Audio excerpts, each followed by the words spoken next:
Hi friends, welcome to my channel Odisha Teacher Aspirant। ଆଜି arts ଏବଂ ଓଡ଼ିଆର download କରିପାରିବେ ଆପଣ ଆଡମିଟ୍ କାର୍ଡ ଡକୁମେଣ୍ଟ ଭେରିଫିକେସନ୍ ପାଇଁ।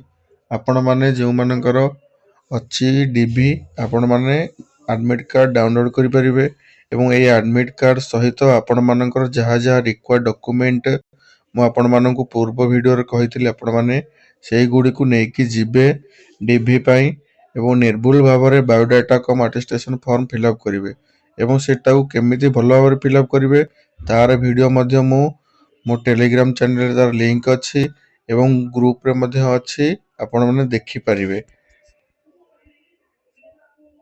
ତ ବର୍ତ୍ତମାନ ଆପଣମାନେ କେମିତି step by step admit card download କରିବେ ତାର ପ୍ରୋସିଜର ଦେଖନ୍ତୁ।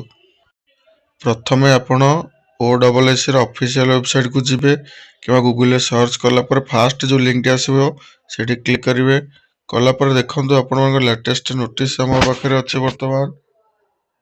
Download the admission letter for the certificate verification of TGT Odia, TGT arts and Hindi teacher under LTR teacher.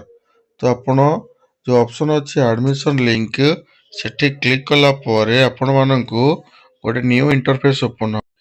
এই ইন্টরফেস ଆପଣମାନେ ନିଜର ରେଜିଷ୍ଟ୍ରେସନ ନମ୍ବର କିମ୍ବା ମୋବାଇଲ ନମ୍ବର କିମ୍ବା ୟୁଜର ନେମ୍ ଏବଂ ଆପଣ ପାସୱାର୍ଡ ଦେଇକି ଲଗ୍ଇନ୍ ହେଲା ପରେ ଆପଣମାନଙ୍କୁ ଆଡମିଟ୍ କାର୍ଡ ଅପସନ୍ ଦେଖେଇବ ଏବଂ ସେଠି କ୍ଲିକ୍ କଲା ପରେ ଆପଣମାନେ ଏକ୍ଜାମ ସିଲେକ୍ଟ କରିବେ ଏବଂ ସିଲେକ୍ଟ କଲା ପରେ ଆପଣମାନଙ୍କର ଅଟୋମେଟିକାଲ ଡାଉନଲୋଡ୍ ହେଇଯିବ ଏବଂ ଆପଣମାନଙ୍କର କେଉଁ କେଉଁ ସେଣ୍ଟରରେ ଆପଣମାନଙ୍କର ଡକୁମେଣ୍ଟ ଭେରିଫିକେସନ ଅଛି ଆପଣମାନେ ଜାଣିପାରିବେ। ତ ଏଇଭଳି ପ୍ରୋସିଜିଅରରେ ଆପଣମାନେ ନିଜର ଆଡମିଟ୍ କାର୍ଡ ଡାଉନଲୋଡ୍ କରିନିଅନ୍ତୁ। ଧନ୍ୟବାଦ।